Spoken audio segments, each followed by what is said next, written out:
Welcome back to the Old Photo Vault channel. Tonight, we're stepping into a series of old photographs, images that should have captured nothing more than ordinary moments, yet somehow caught figures no one remembered standing there. Look closely, because once you see them, you won't be able to unsee them. The Dinner Guest, Ohio, 1954. The evening had that tidy, ordinary cheer people try for after a long week. The table bright with china and polite laughter. No one noticed the pale blur standing just inside the doorway when the camera clicked. Only later did Janet, the young woman at the front left, press the photo to her chest and ask if anyone had invited another guest. Each time she looked, the figure's face seemed a little more shaped, as though memory itself were resolving it. Her Uncle Harold said it resembled a neighbor who died that spring, though he couldn't explain why the man's expression looked so expectant. During the next gathering, they left that doorway empty on purpose. Still, someone felt a draft there, steady as breath. The May Queens, St. Bridget's Parish, Pennsylvania, 1947. The church smelled of wax and lilies. And the three girls, Anna, Ruth, and Elise, stood as still as they could for the parish photographer. Later, when Father Donnelly developed the print, he noticed a fourth shape among the flowers. A faint figure in a child's dress, head bowed as though waiting for her cue. The girls swore no one else had been on the altar, but Anna kept glancing over her shoulder the next Sunday, unsettled by a soft rustling behind the bouquets. Parish lore spoke of Margaret, a young parishioner who died before her own May crowning, though no one ever said her name above a whisper. In this photo, her outline seems almost grateful, and yet the flowers behind her lean, ever so slightly, as if touched. The ghost on his coat, Deadwood, Dakota Territory, 1876. It was meant to be a simple studio portrait of James Butler Wild Bill Hickok, taken on a windless afternoon when even the horses outside stood quiet. The photographer later swore the coat had been perfectly plain, yet on the developed plate, a second face surfaced. Pale, slack-jawed, curled into the matted fur as though trying to speak through it. Hickok studied the image longer than most men would, his expression tightening in a way the camera hadn't caught. Some said it looked like Jack McCall, the drifter who'd sworn Hickok owed him a debt of blood. Others claimed it resembled a scout lost months earlier on the plains. Whatever it was, the face seems to lean toward Hickok. And a week later, he refused to wear that coat again. The Camp Lesson, Cedar Ridge, Missouri, 1942. The evening was ordinary enough. Girls fussing with tent stakes, the counselors urging them to hurry before the lanterns sputtered out. Only later, when the photograph dried, did anyone notice the faint figure on the black skirt of Mrs. Heller, the woman in the checkered blouse, the outline of another woman's face, older, sorrow-soft, looking out as though pressed from inside the fabric. Mrs. Heller claimed she'd felt a tug at her hem during the lesson, gentle as a hand asking to be held. Some remembered her sister Ruth, who had drowned the previous spring, though no one dared say it aloud in front of the girls. In the print, the ghostly face seems to lean toward Mrs. Heller, and she, for reasons she wouldn't explain, burned that skirt before summer ended. The Garden Pose, Yalta, Crimea, 1908. They meant only to capture a pleasant afternoon among the roses, the sort of photograph families tuck into albums and forget. But when the plate dried, a blurred figure hovered atop the stone fountain behind them. A woman's shape, upright yet weightless, her features smeared as though she were turning to leave. Countess Marina, seated in white, insisted no one had been standing there. She remembered only the sudden flutter of cold air brushing her hat. Servants whispered it was Sophia, the house's former mistress, who died in that very garden and was said to wander it at dusk, reluctant to abandon her guests. In the photo, the apparition's posture looks almost polite, and still, everyone in the picture seems to lean subtly away from the fountain, as if they sensed her even then. The Deckside Snapshot, Atlantic Crossing, 1911. They had come out for a bit of air, the three friends laughing as the ship's deck shuddered beneath them, salt wind tugging at their collars. Only when the photograph was printed did they notice the tall, dark silhouette reflected in the cabin window behind them. A woman in an old-fashioned dress, her posture rigid, her face unreadable. None of the passengers matched her shape, and the steward insisted no one had been standing there. That corner of the deck was empty at the time. Elise, the woman in front, remembered feeling watched all voyage, as if footsteps fell just a beat behind hers. In the reflection, the figure appears to be leaning closer, almost touching the glass. And after that day, Elise refused to walk the deck alone at dusk. The Fairway Apparition, Surrey, England, 1904. It was meant to be a cheerful outing, the ladies posing with borrowed clubs while the men joked about form and posture. But when the photograph returned from the chemist, a faint woman's figure stood directly behind Clara, the golfer mid-swing, her mouth open as though calling out, her outline thin as smoke. Clara remembered a sudden chill just before the shutter clicked, a prickling at the back of her neck despite the warm afternoon. Locals spoke of Agnes Whitlow, a widow who collapsed on that very course years earlier, searching for her husband's lost ball and never rising again. In the print, the ghostly woman leans toward Clara as if trying to warn her. And Clara, rattled by the image, quit golf entirely by the end of summer. The Forest Watch. Western Front, 1915. They posed because the lieutenant insisted every squad should have a photograph to send home. Two soldiers standing firm, rifles upright. The trees behind them still as cathedral pillars. No one noticed the man in the background until the print emerged. A third figure, pale and blurred, his uniform hanging oddly loose, his eyes fixed on the camera with a patience that felt wrong. Corporal McHale swore that spot had been empty. He remembered hearing only the soft tap of falling needles as the shutter clicked. Days later, someone recalled Alexei, a private lost in a night patrol. Never recovered, though they searched until dawn.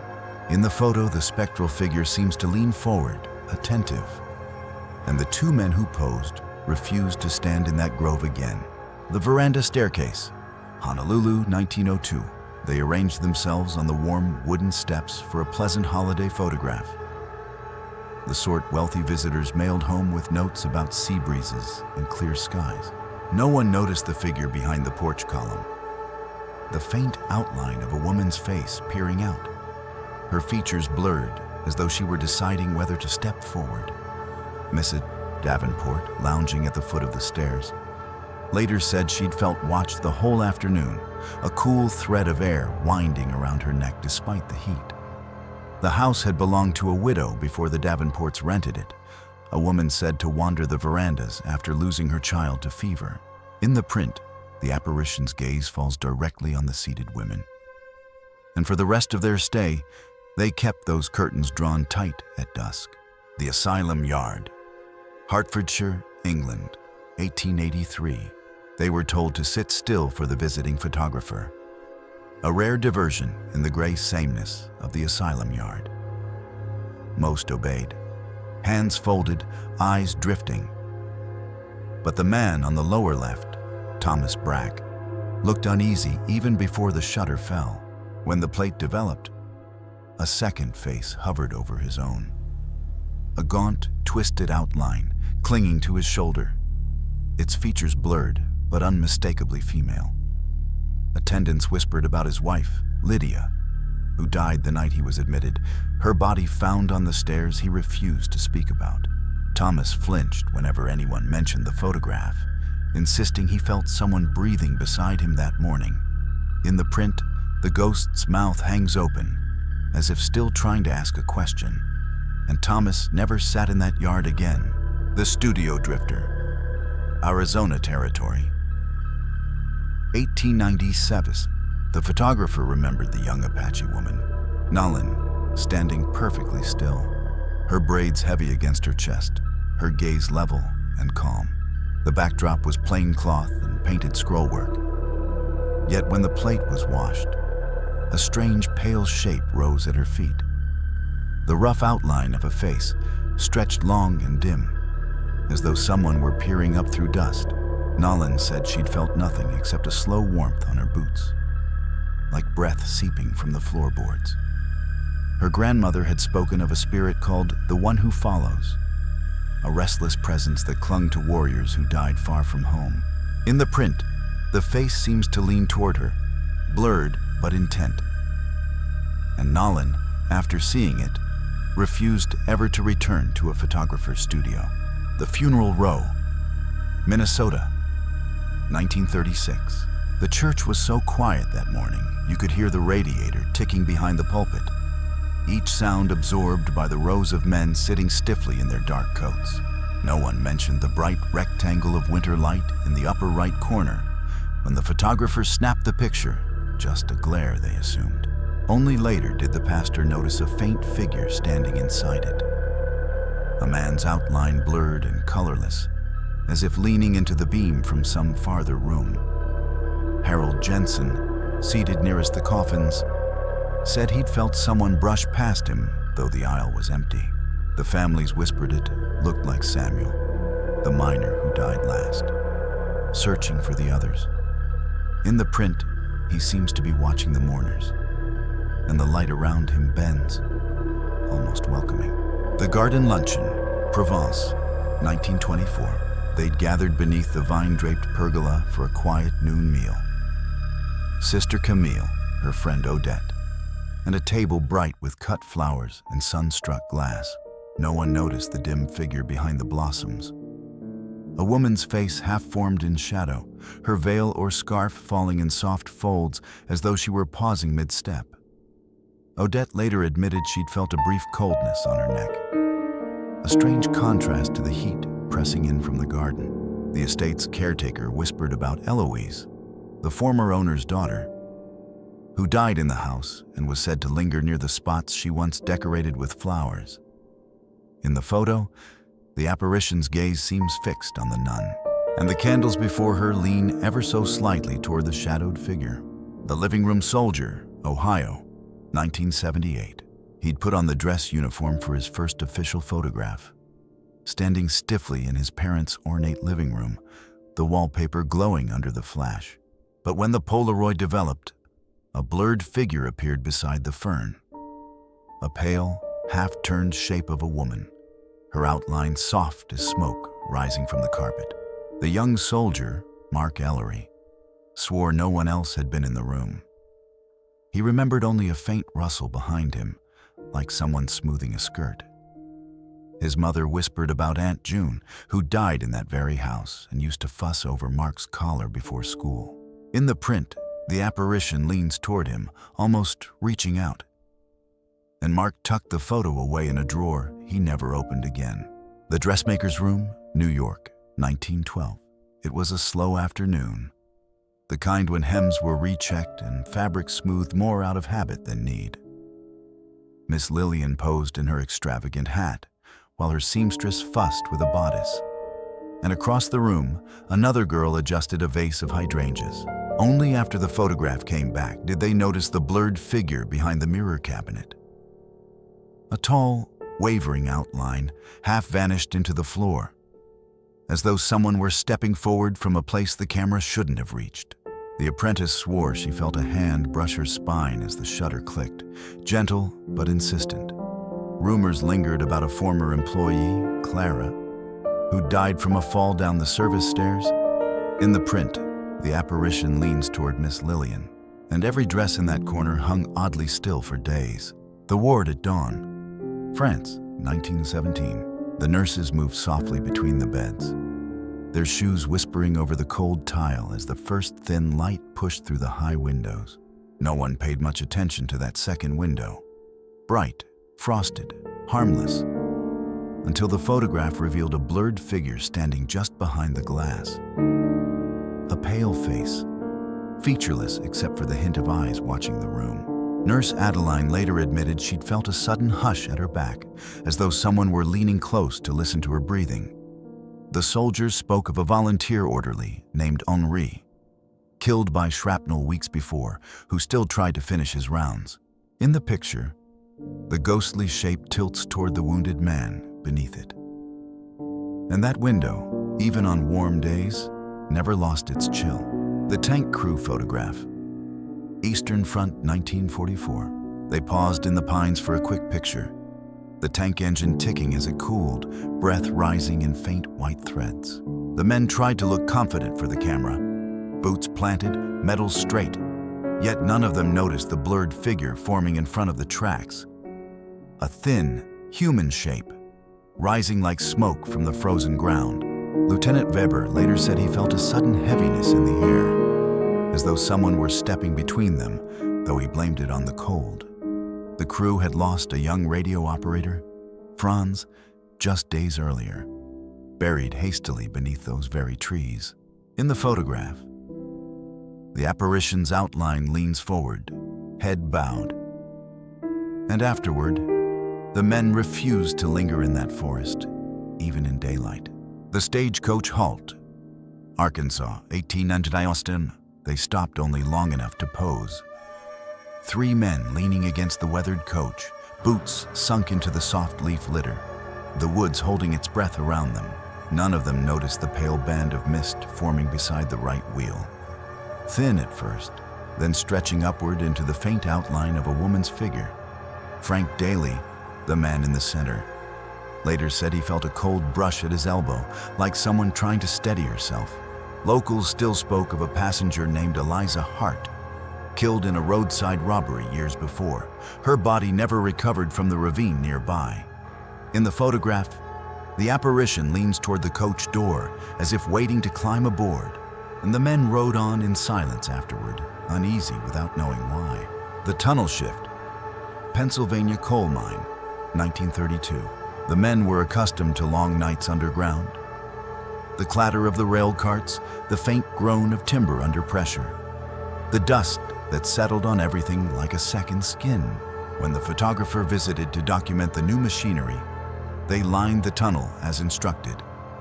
Boots braced on the uneven floor. Only later did anyone notice the blurred figure near the right rail. A pale, human shape, standing impossibly still, its edges thinning into the dark. Old-timers whispered it looked like Cal Rourke, a miner crushed in a collapse years earlier, known for tapping on pipes when he was nervous. One man remembered hearing a faint tapping that night, but assumed it was the machinery cooling. In the photo, the apparition seems to watch the men at work, and that stretch of tunnel, they said, always felt colder than the rest. The Street of Silk Goods, Zurich, 1906. The morning had that muted, everyday calm. Herr Moser leading his family along the cobblestones, the shop windows dull with early light. Nothing seemed unusual until the photograph returned from the chemist, and someone noticed the faint shape on the right edge of the frame. A blurred figure slipping into view, as though the camera had caught her mid-step. Frau Moser remembered feeling a brief chill then, a small shiver despite her heavy coat, as if someone were passing too close behind her.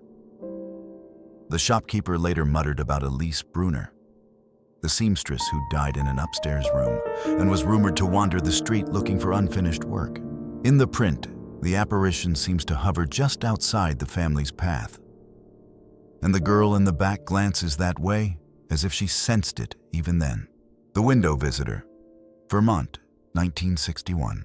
The room had been empty for years, its dresser film-coated, its plants long since hardened into curls of paper. When Lena snapped a photo for the realtor, she meant only to record the cracked plaster and warped window frame.